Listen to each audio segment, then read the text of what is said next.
Thank you very much, and welcome everyone to the Heritage Foundation. We're delighted that you joined us today, and thank you for your patience as well as we undergo a historic event here. I have a few very brief words, and then I have the privilege of welcoming our distinguished guest, who will give remarks and then answer questions from the media. U.S. foreign policy should be driven by the pursuit of a strong, safer, and more prosperous America. As President Trump rightly recognizes, that means paying special attention to our hemisphere. We are blessed by so many of our neighbors who want to live in peace and respect their people. Because of our geographic, economic, and societal ties, malign developments in the Americas make the United States disproportionately vulnerable. If you don't believe that, then just ask some of the hundreds of thousands of American families who have lost loved ones to deadly drugs in recent years.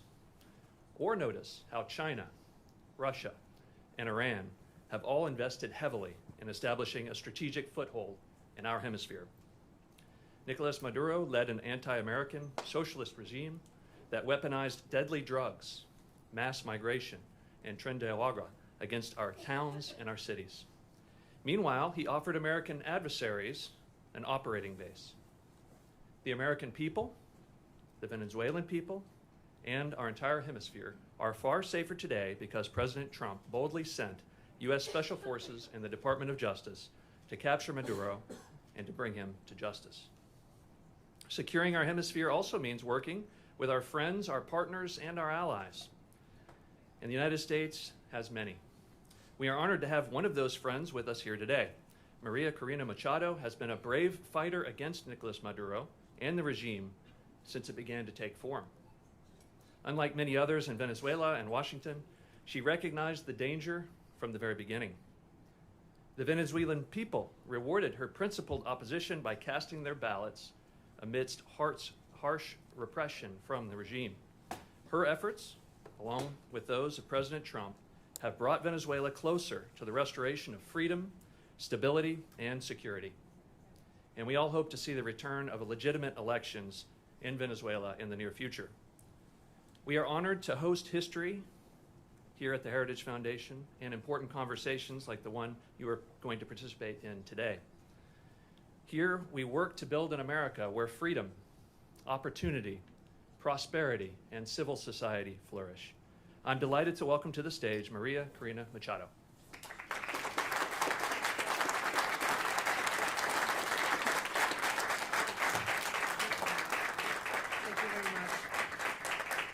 Thank you very much. So, such a pleasure to be here. Very grateful to the Heritage Foundation and every one of you to join us this morning. I have to say that looking back what has happened in the last years and especially in the last days, it seems like a miracle to be sitting here in a free country in front of people that have also given their lives to fight for freedom and justice and democracy. And that's why I am very honored, not only with the Heritage Foundation, but with every single citizen of this country that has welcomed us and has honored the immense struggle that the Venezuelan people has fought for so long. And finally, we can say that we are, yes, the threshold of freedom.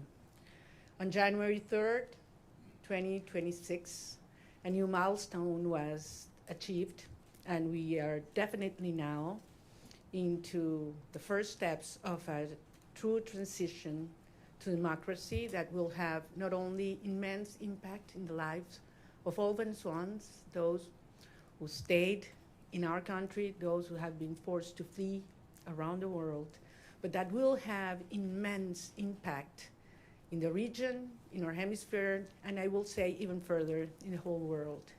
Because what we have proven is that a people determined to be free, even without resources, without money, without the free press supporting, even facing the most cruel tyranny, can prevail, because the force of conviction and the force of love is the strongest of all. I am very proud to be part of these generations of Venezuelans. Most of them have never known what it means to live in freedom or what it means to be part of democratic society. But they have risked their lives, their loved ones, everything they have, because they share that dream to live in a free country. It's all about human dignity. It's all about justice. It's all about love. And it's love for our children, love for our country, and love for freedom that has brought us here. Now we face a very complex and delicate process. And as Venezuelans, we are absolutely grateful to President Trump, his team, his administration, and the people of the United States, because it took a lot of courage to do what he did. And he did it, yes, on behalf of the American people, but also because he cares for the people of Venezuela. And he told me that yesterday. And I think that was the most important message I can bring back to my country. Tell the Venezuelan people that the American people and the President of the United States truly cares for the life, the well-being, and the future. I'm certainly talking about our political prisoners and all those that have been persecuted, those who are all today in exile. But I'm also talking about those children that are growing without their mothers because they had to flee to send food back, that are growing without education because public schooling in Venezuela works 2 days a week because teachers earn $1 a day and they need to get other jobs in order to eat, that are growing without health and food. And we have the generation that is suffering the highest levels of malnutrition in a century. That's our children right now. And it is because of them. It's because of saving lives that we're doing what we're doing right now. And that's why we're going to win. And the only thing I want to assure the Venezuelan people is that Venezuela is going to be free, and that's going to be achieved with the support of the people of the United States and the President, Donald Trump of the United States. So I'm very grateful to be here. We are facing challenging times ahead. We are prepared to do what it takes as a legitimate government. Edmundo González Urrutia and I have been in communication permanently all these days, and we feel not only with a mandate from the Venezuelan people, and that's why I'm here, and that's why I convey to the President of the United States, but also a huge task in front of us to prepare with other teams around the world and in Venezuela to take over government when the right time arrives. So thank you very much, and I'm more than willing to hear your questions now. So I believe there is a procedure that has been designed, so because we thought there might be some interest today. Thank you very much. It's an honor to have you, Ms. Machado. I'm gonna start off with a question, and then we're gonna open it up to the press. My question to you, Ms. Machado, is, I mean, you know the Venezuelan people more than anyone, and that's apparent from the very, you know the Venezuelan people more than anyone, and that's apparent from the very strong support that they've shown for you time and time again. I wonder if you could tell us a little bit about, I mean, as you know, your country has been destroyed by socialism, Cuba, Russia, and Iran looting your nation, your wealth. Do you see, and the primary victim of this has been the Venezuelan people, do you see a future in which, that at all possible, where a free and fair election and return to democracy in Venezuela restores anything but a strong, staunched U.S. ally and a country that leaves behind the shackles of socialism? Well, thank you very much. Can you hear me? I'm like hearing like an echo here. Yeah? We hear you. It's fine? Okay. Well, I'm very glad, no, there's a problem with an echo, right? different microphone. Did you answer at the podium? Yes. No, please. So comfortable sitting down. You want me to stand up? You prefer that I stand up? No? That's better now? Okay. Look, I'm very glad we start with this issue because I understand that there are many concerns regarding the transition in Venezuela and compared to previous events in all parts of the world. And I always insist in the difference between what is today compared to Middle East countries that went through change in governments or regimes. We're talking about a society that is perhaps the most cohesive in the region. I would dare to say even in the world. I ask you to think any other society in which 90% of the population wants the same. Not only that they reject the actual regime, but we want the same. There are not religious tensions within the Venezuelan society, or racial, or regional, or political, or social. I mean, there was one longing that brought Venezuelans together, and that was, we want our children back home. And it was that demand that I heard all around Venezuela in 2023, when we were moving forward to the primary process, that made me realize how powerful it was to unite a country, to tear down the barriers that the regime had built to divide us, you know, between rich and poor, black and white, left and right, military and civilians. And we brought a country back together. That's why I always said, you know what, Maduro's gonna go. We're gonna get rid of him one day or the other. What's important is the country that's coming afterwards. And it's a country based on shared values. We want to live with dignity. We want to live with the result of our work, our effort, a society based in merit, and not if you know the Chavista who is in certain place at certain time.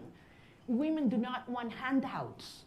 They don't want to live in a box, you know, give their children a box of food that has a high cost, because then you have to lower your head and repeat what the regime wants you to say or dress as they expect you to dress. They want to live with their job well done. That's dignity. And that's what Venezuela deserves and wants today. And that's what we represent. So, of course, the result of this hard process will be a society based on these values. A society that is profoundly pro-America. And I want to insist on this. Delcy Rodriguez, yes, she's a communist. She is the main ally and representation of the Russian regime, the Chinese and the Iranians. But that's not the Venezuelan people, and that's not the armed forces as well. So I am profoundly, profoundly confident that we will have an orderly transition. This is a complex phase we are right now. Some of the dirty work is being done by them. But then the result of a stable transition will be a proud Venezuela who is going to be the best ally the United States has ever had in the Americas.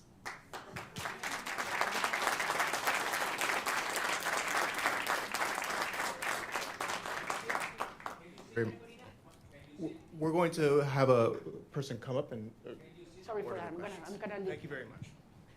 Hi, thank you very much for coming. I realize there's a lot of interest. We're going to try to get to every question. I'm going to go through a list.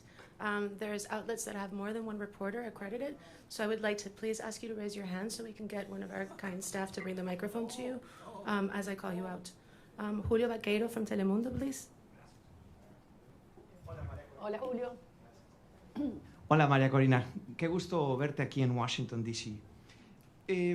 El presidente Donald Trump, su gobierno, está hablando y trabajando con Delcy Rodríguez, así lo han dicho ellos. Usted le dio el Premio Nobel de la Paz al presidente Trump en su encuentro ayer. ¿Qué le dio el presidente a usted? ¿Un reconocimiento de su legitimidad como opositora con el mandato de encabezar esta transición en Venezuela? Gracias, Julio. Yo no vine a buscar nada para mí. Vengo aquí en representación del pueblo de Venezuela que eligió a Edmundo González Urrutia como presidente electo. Phone down. Put your phone down. Put the phone down. ¿A que lo baje? No, no. Oh, los teléfonos, ok. Entonces, repito, yo vine en representación del pueblo de Venezuela, que nos dio un mandato.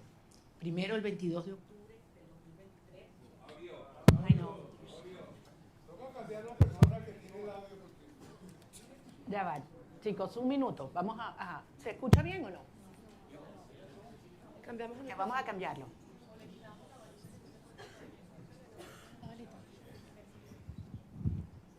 Ok, ahora está mejor. ¿Ahora sí? Ok, voy a repetir la pregunta la respuesta a la pregunta de Julio. Les decía, yo vine a reunirme con el presidente de los Estados Unidos en representación del pueblo de Venezuela, que nos dio un mandato. El 22 de octubre del 2023, cuando yo recibí más del 92% de los votos en las primarias, y el 28 de julio de 2024, cuando Edmundo González Urrutia, en las condiciones más extremas y fraudulentas, recibió el 67% de los votos de los venezolanos, y lo probamos, Vine a recibir de parte de él un mensaje para los venezolanos, y es la seguridad de que contamos con los Estados Unidos para avanzar en una ruta donde se haga respetar la soberanía nacional, la libertad, la democracia y la justicia. Hay un proceso muy complejo en marcha, lo sabemos, pero se están dando pasos. Evidentemente, para los venezolanos es una situación cada día, para muchos venezolanos de vida o muerte, y ahí hay una enorme urgencia ética. Pero entendemos que este es un proceso complejo al cual nosotros somos parte y queremos y estamos contribuyendo. Gracias. Nick Schifrin from PBS, please. Hola, María Corina. Thank you so much. It's great to see you in person after seeing you virtually for the last few years. Two questions, if I could, similar to what you just answered, but in English. You had a very good meeting with the president yesterday, but he still maintains a positive relationship and positive language about Delcy Rodriguez. The CIA director was just there. So what's your message to the president and to the United States when U.S. policy is still to support the Chavismo government that still exists in Caracas? And I have to ask, your statement last night said that you felt like you were going to die at one point when you left Venezuela in the boat. Can you just tell us exactly what happened in that moment when you were in that boat? Thank you. Well, regarding all the details of how and when I left Venezuela, for the protection of those involved and help me get here, I will wait until the regime is no longer in capacity to harm them, to share that in detail. Yes, there was a certain moment in the trip, in the boat, where I was hurt because the waves were very high, over 6 feet, and there was a strong wind, and we got lost in the ocean. We lost the sign of the GPS, and the satellite phone stopped working, and Starlink antenna did not work as well, all at the same time. So it was a very risky, dangerous, and scary moment, I have to say. And it lasted several hours. But at the end, as I say, you know, we have moved ahead de la mano de Dios. And that's why I believe it is a miracle, and I'm here. And I know that someday I will be able to tell you all the details and thank personally all those that risked their lives in order for this to happen, because they knew it was very important for our cause that I was able to leave my country at that moment. Regarding your first question, look, this has nothing to do with a tension or decision between Delcy Rodriguez and myself. This is about the cartel and justice. This is about a criminal structure that is the regime and the mandate of the Venezuelan people. That's what's at stake at this moment. I'm just one member of a huge movement of millions of Venezuelans that have decided and are committed to be free. And I have no doubt that President Trump, his administration, and the people of the United States support democracy, justice, freedom, and the mandate of the people of Venezuela. I have absolutely no doubt, not only because it's in the well-being of Venezuelan people, but as I say, because it's crucial for the American people. The United States today is a safer nation after January 3rd. And once the regime is out and the transition is accomplished, the United States will not only be a safer nation, but one that will have more prosperity and strength in our hemisphere. Can we get Eric Martin from Bloomberg, please?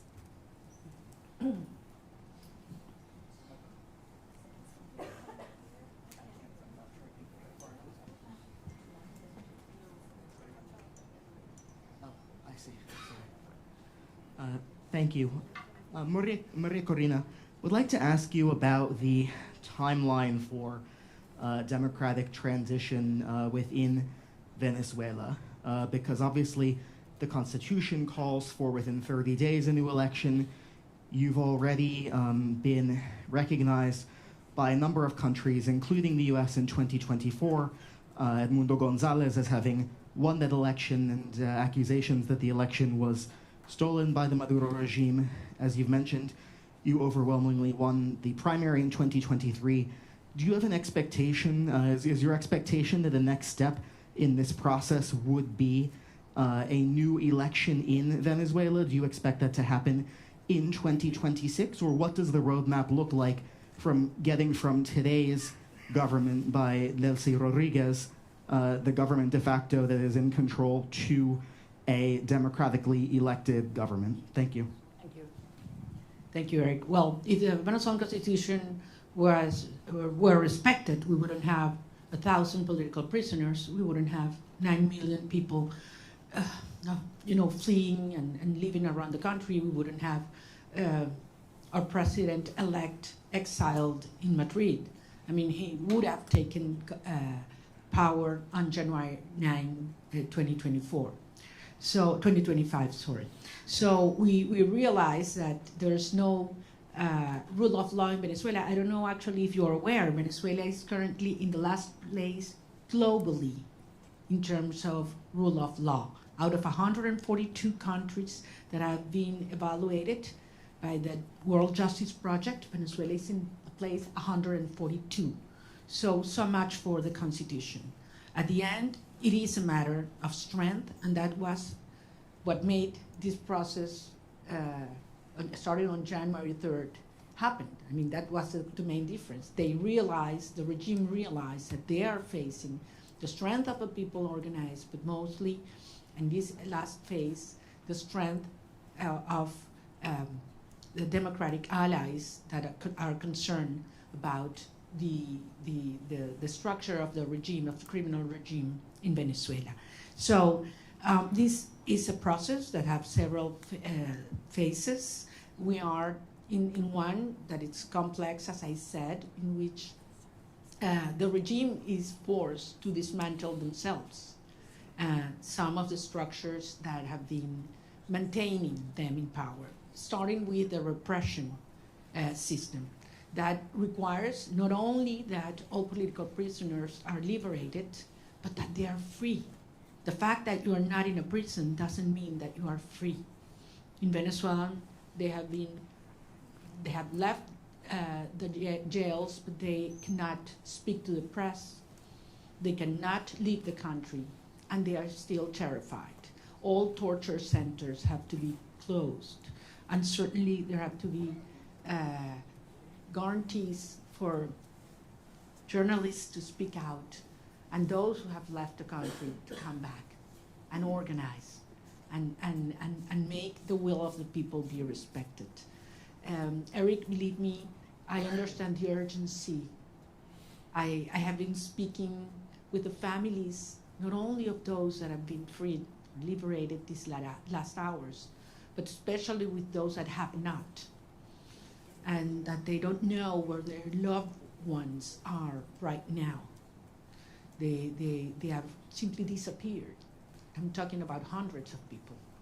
Actually, we found out in these last hours that there were more political prisoners than we thought, because many families had been scared just even to denounce that their loved ones had been imprisoned or disappeared by the regime. So some of those that have been liberated were not even registered by us. So, and this is still in place. I mean, there is a criminal structure of terror, not only on the civilian population, but also in the military. So that one of the main urgencies and priorities that have to take place in the days to come is we need to dismantle that terror structure by the DGCIM or La Casa Militar, which are those that have committed crimes against humanity, and that are those that have not only the civilian but the military under terror and neutralized. Once these steps are taken, then we can move forward in the reinstitutionalization of our government, and eventually we will have free and fair elections. And I'm talking about governors, mayors, National Assembly. We need to have, the will of the people be expressed freely. I have to remember that in the last election, presidential election, where our president-elect Edmundo González won, nearly 40% of Venezuelans that have a right to vote couldn't do it because the regime wouldn't allow them. That's one of the main things we need to correct. Every single Venezuelan living in Venezuela or abroad should have the right to vote as soon as possible. Thank you. Gaby Peroso from BPI, please.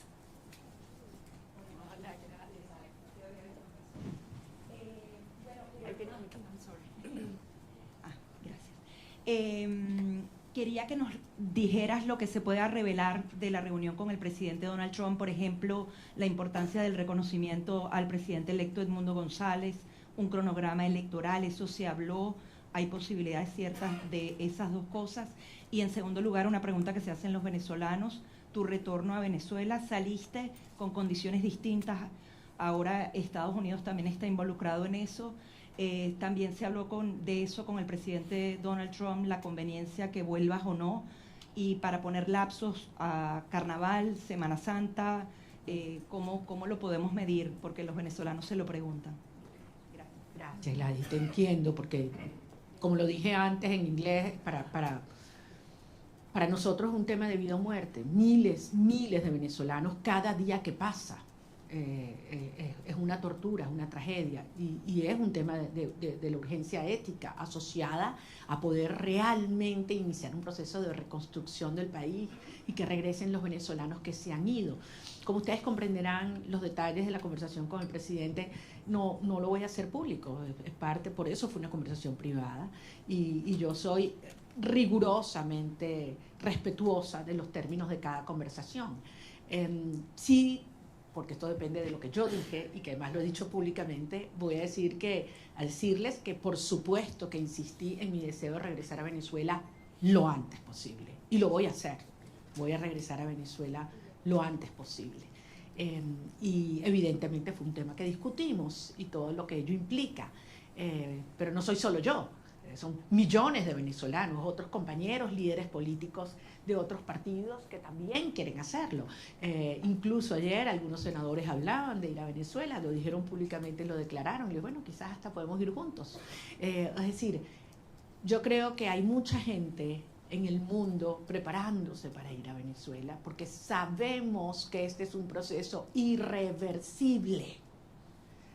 Puede tomar un día más, puede tomar un día menos, puede haber alguna fase que no nos la habíamos previsto o que no nos gusta.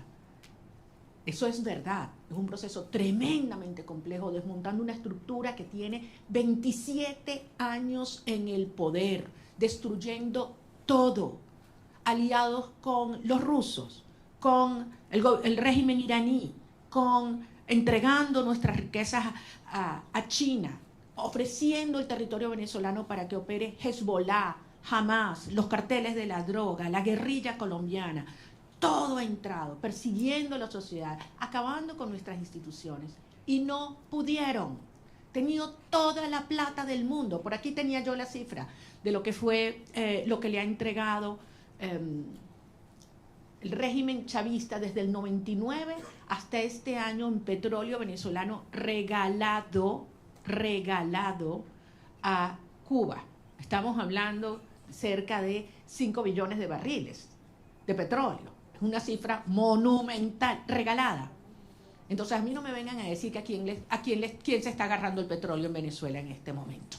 O sea, han saqueado Venezuela. Y aún así el país está de pie, decidido, unido, y pueden tener la seguridad que nosotros vamos a convertir a Venezuela, ahora sí, en el milagro latinoamericano.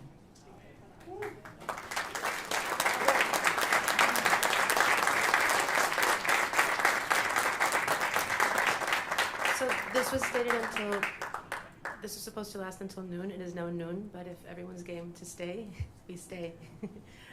Paolo Mastrolli from La Repubblica, please.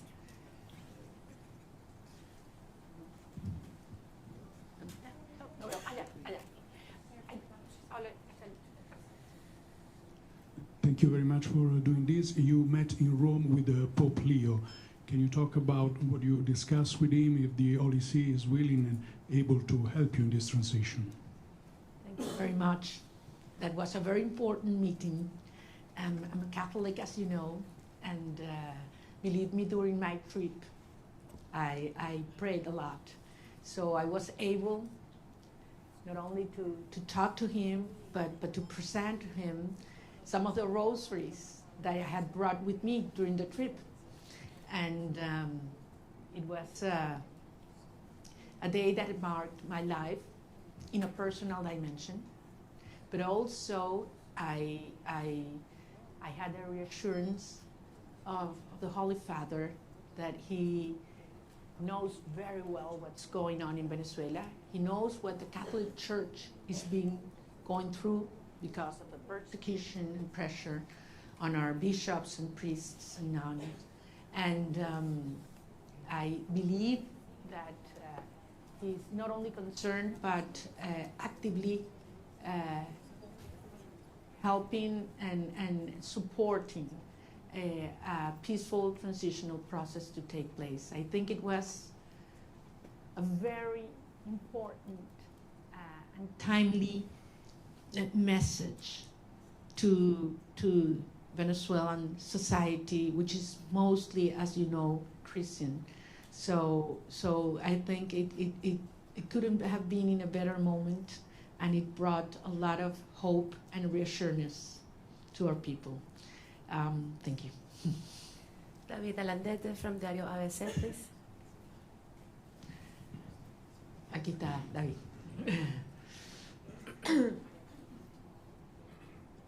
Tú no me vas a hacer preguntas porque tú sabes más que yo. No, no me digas eso. Yo me entero de todos los detalles de mis reuniones por ti, entonces. Okay.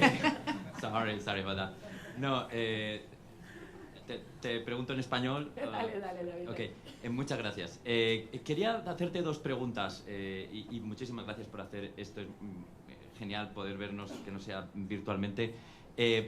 Estaba interesado en cómo...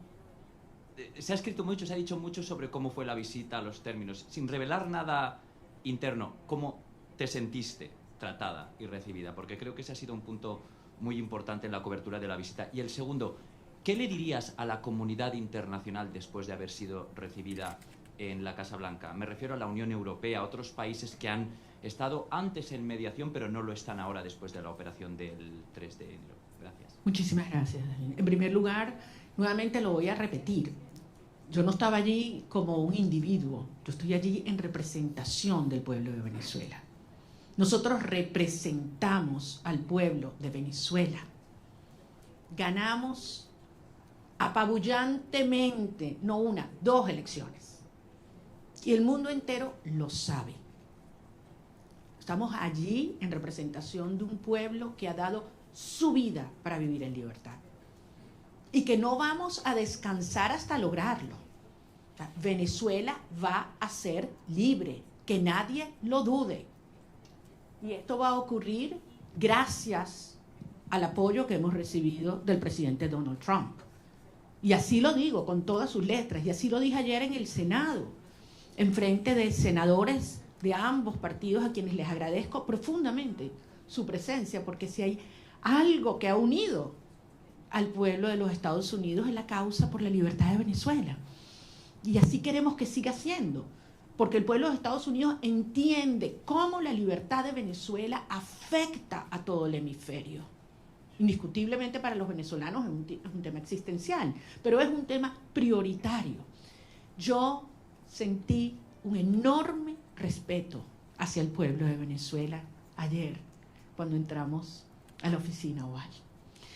Y no sé cuánto iba a durar la reunión, pero la verdad es que sentí que pasaba el tiempo, podíamos conversar de todos los temas con absoluta honestidad, crudeza. Bueno, ustedes me conocen como yo soy, yo digo lo que siento, lo que pienso, y con mucho respeto, sin lugar a dudas. Estoy nada más y nada menos que en la oficina del presidente de los Estados Unidos, frente al presidente de los Estados Unidos, pero consciente de la responsabilidad de este momento único.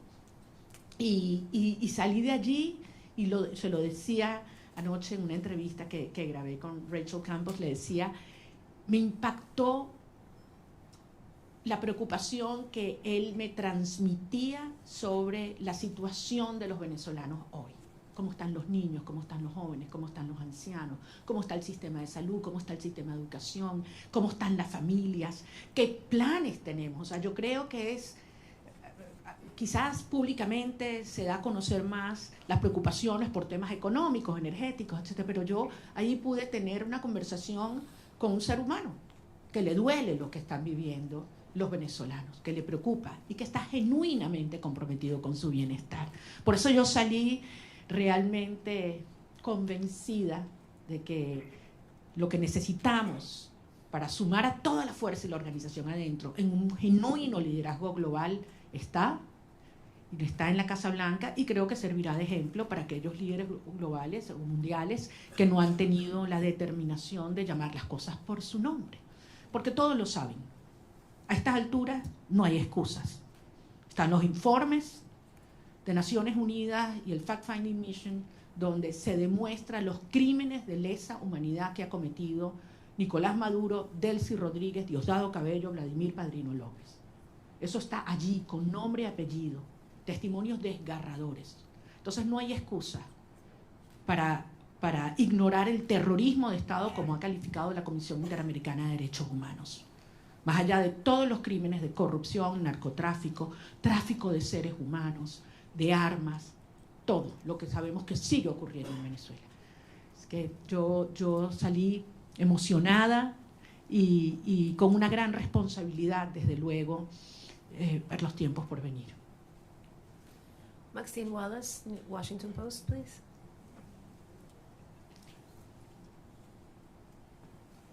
Maxine is not here. Washington Post. Washington Post, here.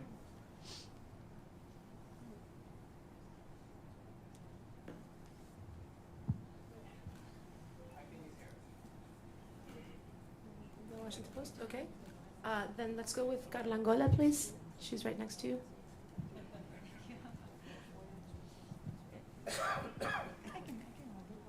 Ok, perdón.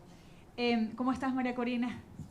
Quería solo algunos detalles, ¿no? El primero que siempre me ha dado curiosidad sigue siendo, ¿cómo fue esa primera noche en la que dormiste sin estar en clandestinidad, sin haber estado todos esos años sin poder salir del país? Es decir, dormir una noche sin la sospecha o el peligro de que alguien te fuera a buscar. Eso siempre me dio curiosidad, que si lo pudieras compartir. Y después en esa reunión, ¿pudiste conocer cómo te vas a involucrar? Porque el presidente lo dijo en algún momento, que tú vas a estar involucrada en alguna de las fases. ¿Pudiste descubrirlo en esa reunión? ¿Nos puedes dar alguna seña de cómo vas a estar involucrada y en qué fase? Y tercero, si pudieras decirnos si tú crees que Delcy Rodríguez, con ese perfil de miembro del cartel, de criminal de lesa humanidad, pudiera tener las credenciales para ser una candidata a la presidencia, si es que ella va a tener permitido eso con todo ese prontuario, si ella de verdad crees que debería o va a poder participar en esa futura elección justa y libre de la que estás hablando. Bueno, tú me conoces bien, querida Carla, yo no voy a especular. Yo voy a hablar solamente sobre los hechos y aquellos que además me puedo dar fe. En primer lugar, de la señora Delcy Rodríguez, creo que la justicia de los Estados Unidos tiene suficiente información y la justicia internacional. Solamente les recuerdo que no solamente es ideológicamente comunista y muy fanatizada, pero además ha sido, como en el cargo de vicepresidente, quien ha supervisado y ejecutado todo el proceso de represión en Venezuela. Es decir, los centros de tortura están bajo su dirección y han estado bajo su dirección. Es responsable directa. Además, ha sido parte del diseño de bypassear las sanciones de los Estados Unidos, la justicia de los Estados Unidos, para poder obtener y seguir haciendo transacciones financieras con países que son enemigos de los Estados Unidos. Entonces, queda muy claro cuál ha sido y cuál es su perfil. Con relación al rol que vamos a tener el gobierno electo en estos próximos pasos, es algo que no hay que descubrir, es algo que hay que construir. Y ayer dimos un paso y evidentemente es algo que está en diseño, en construcción, y veremos día a día cómo va ocurriendo. Como yo se los decía siempre a los venezolanos, it's one day at a time. Ya estamos en una fase que es 1 hour at a time. Y como son las cosas en Venezuela, ya ustedes saben cuál va a ser lo próximo, ¿no? Entonces aquí nadie se aburre en materia de las dinámicas en Venezuela, porque están pasando muchas cosas. Y muchas veces, y yo sé que tú lo dijiste una vez, creo que David también, que cuando yo estoy más callada es cuando más duro estamos trabajando. Entonces sí les pido en ese sentido, y yo sé que los venezolanos tienen profunda confianza. Miren a dónde hemos llegado. Con relación, meten mis temas personales, y estos son los que más me cuesta, a lo que fue la salida, lo único que les puedo decir es que yo no dormí esa primera noche. Yo primero tenía 16 meses en los cuales cada ruido que ocurría, sonaba algo, inmediatamente me despertaba. O sea, tenía 16. Y esa sensación de que puedes dormir en paz, segura, de que un ruido no implica una amenaza, es algo que toma un tiempo procesarlo. Yo me levanto algunas veces y estoy sola, abro los ojos y puedo abrir la ventana, ¿no? Son cosas que quizás para muchas personas son take for granted, ¿no? Hay que vivir esto para valorar la libertad. Y la verdad es que si hay algo que yo tengo que hacer es darle las gracias y pedirle perdón a mi familia, porque hay que ver lo que esta experiencia les ha traído, ¿no? A todos, a las familias de todos los que estamos involucrados en esta causa, ¿no? No es solo la mía. Yo hablaba ayer con la madre de un muchacho que liberaron, y la verdad es que es admirable. Y cuando he hablado con cada uno de los presos liberados, es tanta la admiración, porque los que me dicen es, lo volvería a hacer, María Corina. Antes de saludarme, lo primero que me dicen, quiero que sepas, lo volvería a hacer. Y después, te adoro, te quiero, no sé cuánto me muero por verte. Pero lo primero es, quiero que sepas, lo volvería a hacer. Yes. Can we get Vera from the Wall Street Journal, please? Vera's not here. Wall Street Journal. Okay, then we go with Ilia Calderón from Univision.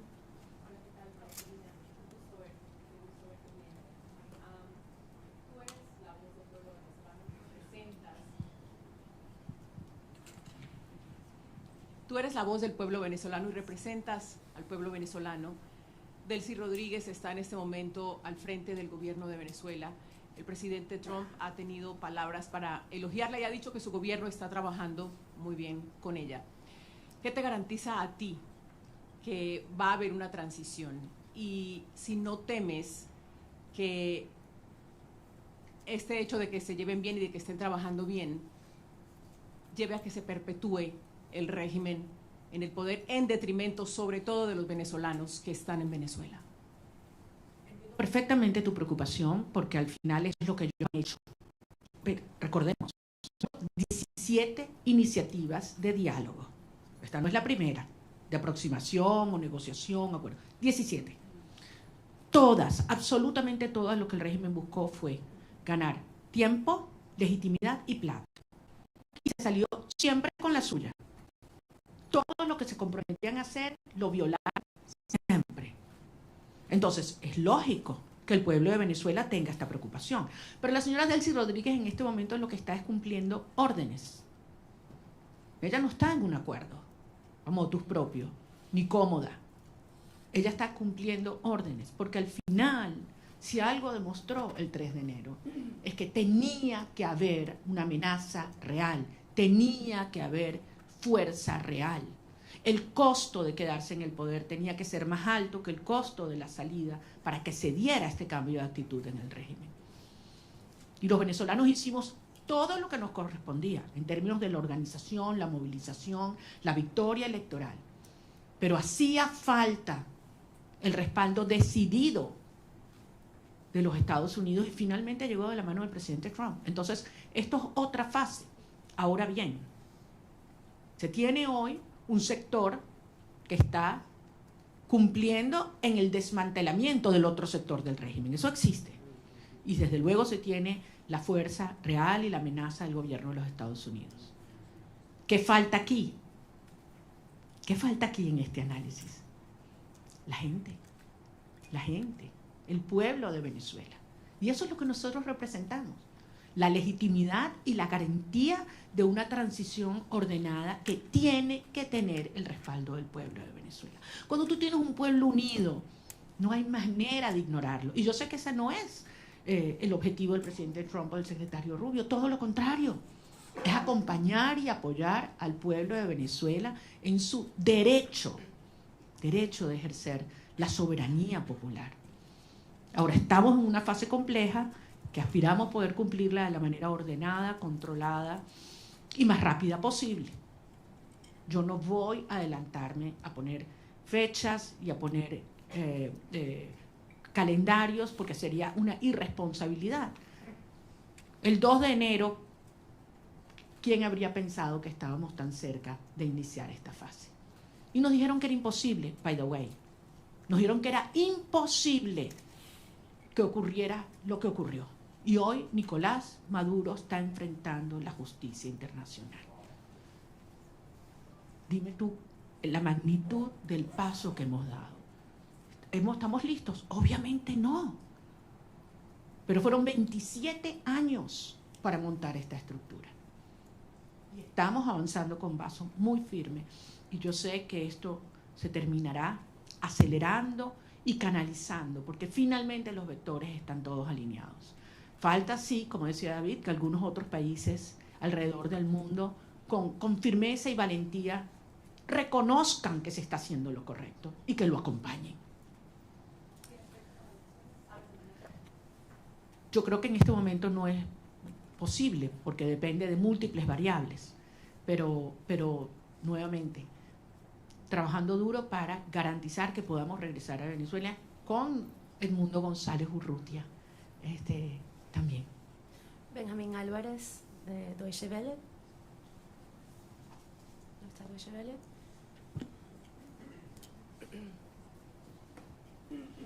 Muchas gracias. Una pregunta refiriéndome a lo que acaba de mencionar de que Delcy Rodríguez está recibiendo órdenes y no está cooperando con la administración Trump. ¿Cómo ve esta reunión de 2 horas que sostuvo Delcy Rodríguez con el presidente de la CIA el día de ayer? ¿Y no le preocupa esta cooperación tan cercana que está buscando la administración de Trump con ella y con la gente cercana al régimen? Yo no quiero especular, no conozco los detalles. Ahora, si los Estados Unidos obtienen la información que necesita por parte de esta señora, yo creo que ese es el tipo de cooperación que nosotros esperamos, sin duda, y nos conviene, sin duda. Yo entiendo que para muchas personas esta es una situación difícil de entender. Para muchos venezolanos quisiéramos que esto evolucionara realmente de una manera más rápida y trabajaremos para que así sea. Pero desde luego, pocas personas tienen tanta información sobre la estructura criminal de la tiranía como quien fue parte de su diseño. Así que sin duda tiene información que le debe ser de altísimo valor al director de la CIA. We're going to take a couple of questions in English. Eric from Politico, are you here? Please.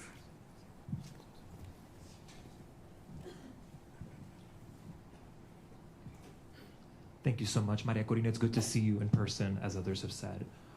Today, Venezuela accepted its first deportation flight since the operation on January 3rd. It followed a month of pauses.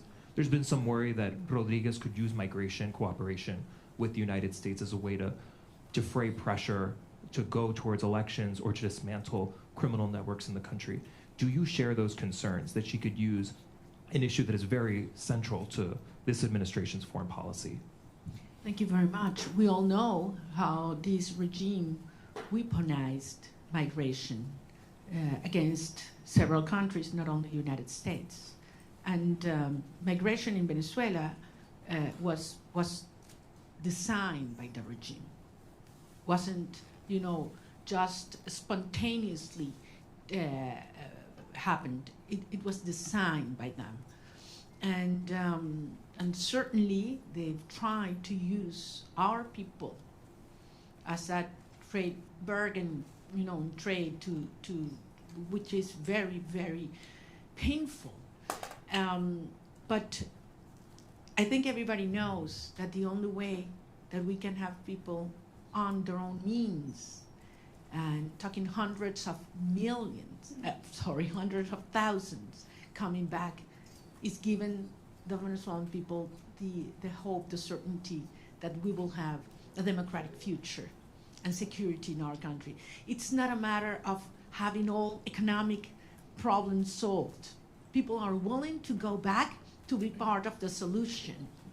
But if they have, hope that we will have a freedom and democracy in the future.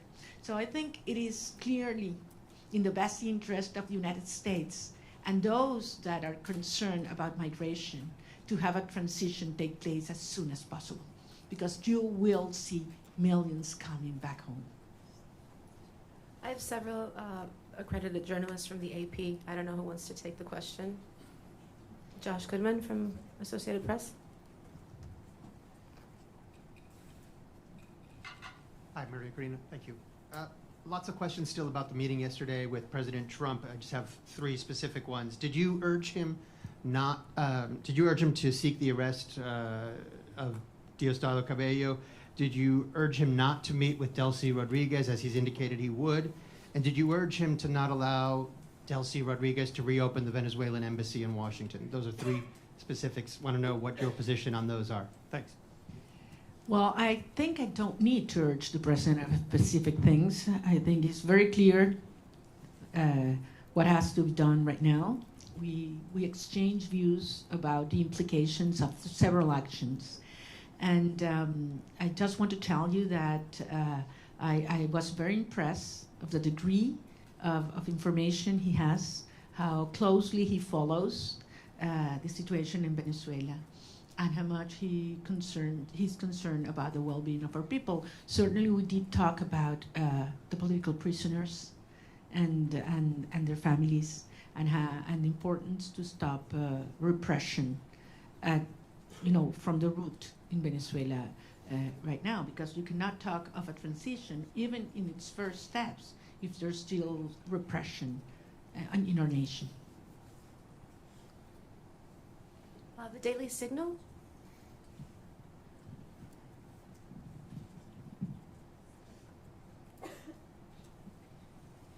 Thank you so much. Wondering regarding your meeting with President Trump yesterday, do you believe that you earned the trust of the president? And did you all specifically talk about a transition of power in Venezuela in which you would become president? Thank you.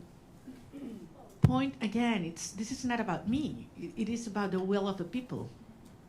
And we certainly talk about how popular sovereignty has been expressed in Venezuela, and absolutely terrible conditions in which we did, and how the regime stole that result.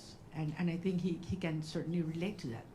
So I believe that the point here is Venezuela has decided as a nation to be united first, to unite back again, and to fight for a right to be free.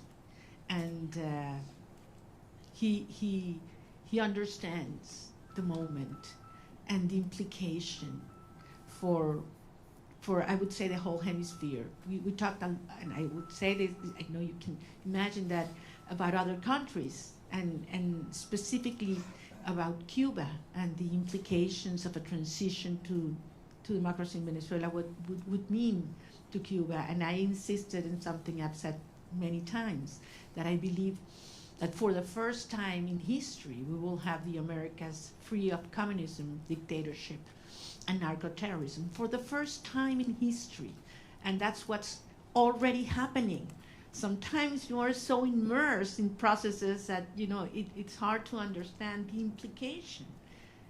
The and historic implications. Imagine what this will mean to have these dictatorships finally gone in Venezuela, in Cuba, and Nicaragua. I mean, this is equivalent to the fall of the Berlin Wall in the Americas. So this is huge from a historic perspective, and this is happening as we speak. Toral Kono, NHK, Japan. No? Japan media? Okay, can we get Mr. Rosen from Newsmax? Also not here, okay. Jesus Lapatilla, please.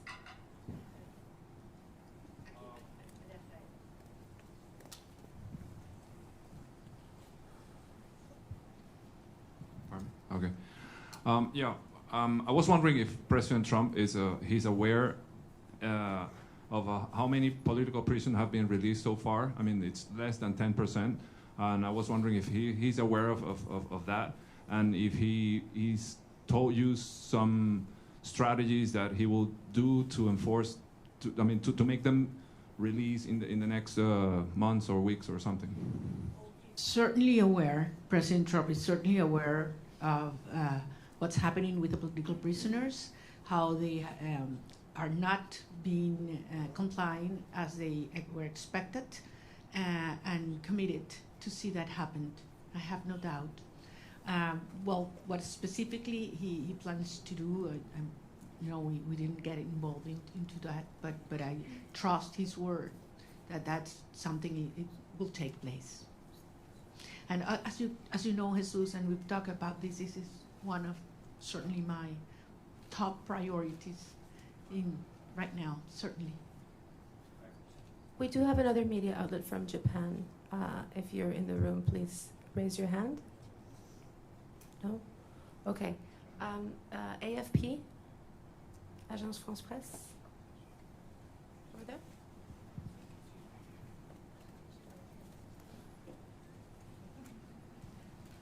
Sí, gracias. Gracias por la rueda de prensa. Señora Machado, quisiera saber, usted dice que es un proceso complejo.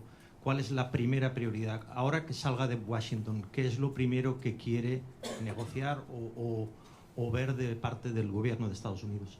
¿Mi prioridad a título personal o para los Estados Unidos? Bueno, en términos de esta fase hay que terminar de desmontar la represión. Insisto, no es solamente que una persona pueda salir de la cárcel, es que sea libre y que se detenga la puerta, lo que se llama la puerta giratoria en Venezuela. Te sueltan 5 personas y te detienen 10 el mismo día. Y eso está pasando hoy. Esto sigue ocurriendo hoy. Y entre otras cosas, les recuerdo que la estructura del poder en Venezuela no es monolítica y no es jerárquica, es heterárquica. Por eso la propia señora Delcy Rodríguez no tiene control. Cuando dicen que controla las Fuerzas Armadas, no controla las Fuerzas Armadas. Ella lo que controla es la estructura represiva que tiene anulada las Fuerzas Armadas, que en este momento es el DGCIM y también la Casa Militar, en la cual también tiene gran control Diosdado Cabello, con enormes tensiones en el alto mando militar. Las Fuerzas Armadas en más del 80% están con nosotros. Si no, no hubiéramos obtenido las actas el 28 de julio. Y eso es algo que el régimen lo sabe. Nicolás Maduro estaba protegido ¿por quiénes? ¿Venezolanos? No confía en los venezolanos. Él sabe que las Fuerzas Armadas repudian este sistema tanto como el resto de los ciudadanos de nuestro país. Pero las Fuerzas Armadas están amarradas, neutralizadas, aterrorizadas por la estructura represiva del DGCIM. Y esa es la estructura criminal que hay que terminar de desmontar. Una vez que eliminamos el factor represión en Venezuela, ¿cuánto dura el régimen? ¿Cuánto dura el régimen? Es lo único que les queda, es el terror. Es lo único que les queda, es el terror. Entonces, estamos en esa fase, esa es la prioridad. Y veremos entonces cómo avanzaremos en la reinstitucionalización del país hasta llegar a un proceso de legitimación de todas las autoridades democráticas. Pero les digo, al final hay algunas cosas que Delcy Rodríguez podrá entregar, obligada por la fuerza, porque le tiene terror al presidente Trump, ahí no hay ninguna duda. Pero hay cosas que jamás podrá Delcy Rodríguez, ni ninguna de los miembros de la estructura criminal proveer. Confianza, Estado de Derecho, reencuentro, participación y apoyo ciudadano. Jamás, jamás. Por lo tanto, esto no es sostenible y ella lo sabe. Y por eso vamos avanzando en una fase delicada, un día a la vez, pero con una sola misión, con un solo propósito, y es lograr la verdadera instauración de la democracia y la libertad en Venezuela para que puedan regresar nuestros hijos y todos los venezolanos a casa. Muchísimas gracias. One last question for Mr. Bernalete. Martín Noticias, please. Sí, por acá. Hola. María Corina, gracias por la oportunidad, gracias a todo el equipo. Conversación que tenga prevista con el secretario Marco Rubio en virtud de recapitular un poco la orientación diplomática entre Venezuela y el gobierno de Estados Unidos, y hay alguna aclaratoria con los términos de cooperación energética entre Estados Unidos, dado que el secretario del Departamento de Energía dijo que hasta 2 años podría ser el control del petróleo en Venezuela. Bueno, nuevamente, las cosas en Venezuela se están moviendo rápidamente. Es evidente que mientras esté el régimen en el poder, no hay confianza para ninguna persona, para ninguna institución, para ninguna empresa, y por lo tanto existe este nivel de supervisión sobre los ingresos petroleros. Pero la transición en Venezuela, y como mismo dijo el secretario de Estado, las fases se solapan y esto puede acelerarse enormemente. Yo voy a tener varias reuniones en Washington y en otras ciudades sobre las cuales en su momento informaré. Prefiero no hacerlo desde ahora. Yo sé que ustedes entienden, por respeto a las agendas y a los acuerdos con mis interlocutores. Pero en todo caso, quiero darles las gracias. Créanme que es toda una experiencia interactuar con periodistas que pueden libremente decir lo que piensan, hacer las preguntas que les salen del alma y no las que les imponen, y poderlos ver a la cara con un backing que no sea blanco. Y con el orgullo de decirles que lo que viene es enorme, y que así como Venezuela hace 200 años fue el foco de la lucha por la libertad y la liberación de nuestra región. Una vez más, el futuro de la región de América Latina se está luchando en el suelo venezolano. Y yo voy a regresar lo antes posible. Espero que muchos de ustedes puedan hacerlo conmigo también. Muchas gracias. Gracias.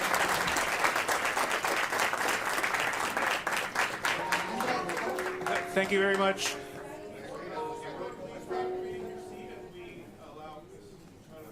To file out, and then we'll all orderly come out the back. But thank you very much. Let's welcome or thank Ms. Machado for her time.